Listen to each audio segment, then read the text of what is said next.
ارم بھاگ کر روم میں داخل ہوا اور دروازہ لاک کر دیا۔ اس کا سانس پوری طرح سے پھولا ہوا تھا اور آنکھیں حیرت سے پھٹی ہوئی۔ ہاسٹل کا پہلا دن ارم کے لیے بہت اچھا تھا کیونکہ اس کا بیسٹ فرینڈ بھی اس کے ساتھ تھا۔ دونوں ایک ہی روم میں تھے۔ دونوں کی روٹین ایک دوسرے سے ڈفرینٹ تھی، لیکن بیسٹ فرینڈ ہونے کی وجہ سے وہ ایڈجسٹ کر لیتے تھے۔ ارم کو رات کی خاموشی میں پڑھنے کی عادت تھی، جبکہ روہن دن میں پڑھائی کرتا تھا۔ روہن سو چکا تھا اور ارم پڑھنے میں مصروف تھا۔ اچانک ارم کو باہر قدموں کی چاپ سنائی دی۔ آواز کافی ہلکی تھی۔ ارم نے دھیان نہیں دیا۔ تھوڑی دیر بعد آواز دوبارہ سنائی دی، لیکن اس دفعہ آواز بالکل دروازے کے قریب سے آئی۔ ارم نے دروازہ کھول کر باہر جھانکا۔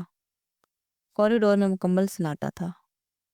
ارم دروازہ بند کرنے کا سوچ ہی رہا تھا، آواز پھر سنائی دی، لیکن اب آواز کوریڈور کے آخری کونے سے آ رہی تھی۔ واش روم اسی سائڈ پر تھے۔ شاید کوئی واش روم گیا ہوگا، لیکن یہ کیا؟ قدموں کی چاپ کے ساتھ ساتھ اب کسی لڑکی کے رونے کی آواز بھی آنے لگی۔ بوائز ہاسٹل میں لڑکی کے رونے کی آواز۔ ارم آہستہ آہستہ واش روم کی طرف بڑھنے لگا۔ اندھیرا ہونے کی وجہ سے اسے کچھ نظر نہیں آ رہا تھا۔ وہاں کون ہے؟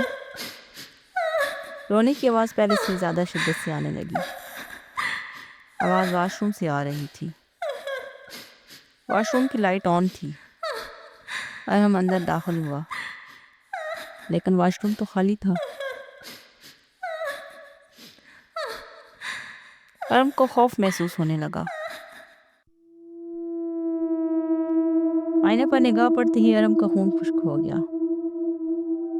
ایک لڑکی جس کے چہرے پر خون تھا، اور اس لڑکی کی آنکھیں انتہائی خوفناک تھی، اس کے پیچھے کھڑی تھی۔ رونے کی آواز اسی لڑکی کی تھی۔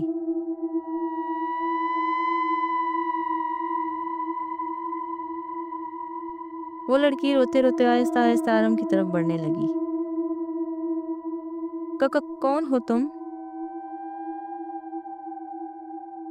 ارم نے کانپتی ہوئی آواز میں کہا، تمہاری موت۔ ارم نے محسوس کیا کہ اگر وہ وہاں سے نہ بھاگا تو وہ لڑکی واقعی اس کا گلا دبا دے گی۔ تمہاری ہمت کیسے ہوئی میرے روم میں آنے کی؟ ارم نے کچھ نہ سمجھتی ہوئی بائی کی طرف دوڑ لگا دی۔ ارم بھاگ کر روم میں داخل ہوا اور دروازہ لاک کر دیا۔ اس کا سانس بری طرح سے پھولا ہوا تھا اور آنکھیں حیرت سے پھٹی ہوئی۔ اس نے روہن کو جھنجھوڑا، روہن پلیز اٹھ جاؤ، باہر دیکھو، وہ لڑکی۔ روہن حیرانگی سے اٹھ کر بیٹھ گیا۔ کیا ہوا؟ تم اتنے گھبرائے ہوئے کیوں ہو؟ وہ واش روم میں لڑکی۔ روہن کی بات ابھی کمپلیٹ نہیں ہوئی تھی، دروازے پر ہلکے سے دستک ہوئی۔ پلیز دروازہ مت کھولنا، وہ ہمیں مار دے گی۔ کون یار، کیا ہو گیا تمہیں؟ روہن کچھ نہ سمجھتی اٹھا اور دروازہ کھول دیا، لیکن باہر کوئی نہیں تھا۔ یار کوئی لڑکا ہوگا، شرارت کر رہا ہوگا، تم ویسے ہی ڈر گئے۔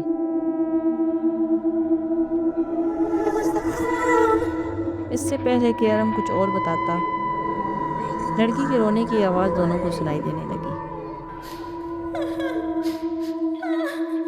روہن کچھ نہ سمجھتی ادھر ادھر دیکھنے لگا۔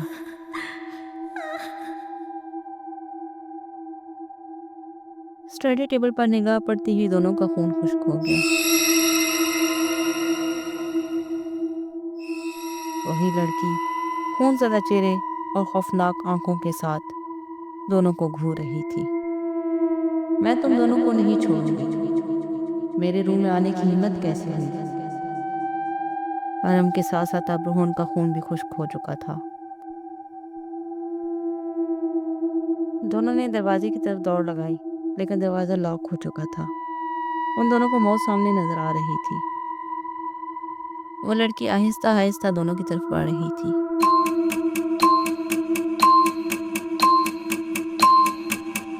ارم کا خوف کے مارے برا حال تھا۔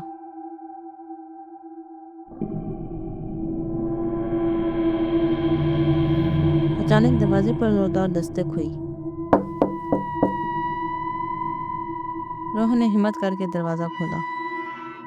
سامنے وارڈن کھڑا تھا۔ کیسا شور ہے؟ سر وہ لڑکی۔ وارڈن اندر داخل ہو کر دیکھا۔ ارم ہوش کھو چکا تھا اور روہن کے علاوہ کمرے میں کوئی دوسرا موجود نہیں تھا۔ کون لڑکی؟ تم کس کی بات کر رہے ہو؟ سر، ہمارے روم میں ایک لڑکی تھی جو ہم دونوں کو مارنا چاہتی تھی۔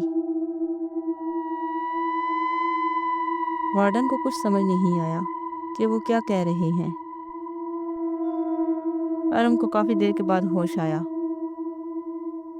صبح ہونے پر پتہ چلا کہ یہ ہاسٹل پہلے گرلز ہاسٹل تھا۔ 2 سال بند رہنے کے بعد اس کو بوائز ہاسٹل میں تبدیل کر دیا گیا۔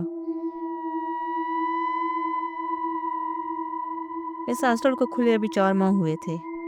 جو روم ارم اور روہن کو دیا گیا تھا اس میں کچھ کام باقی تھا جو کچھ دن پہلے ہی کمپلیٹ ہوا تھا، اور یہ روم ان دونوں کو دے دیا گیا۔ مزید پتہ چلا کہ اس روم میں 4 سال پہلے رات میں ایک لڑکی کا بری طرح سے مرڈر کر دیا گیا تھا۔ ہاسٹل اسی وجہ سے بند ہو گیا تھا۔ لڑکی کا مرڈر کس نے کیا پتہ نہ چل سکا۔ ارم اور روہن نے ہاسٹل چھوڑ دیا، لیکن وہ اس رات اور لڑکی کو کبھی نہیں بھول سکے۔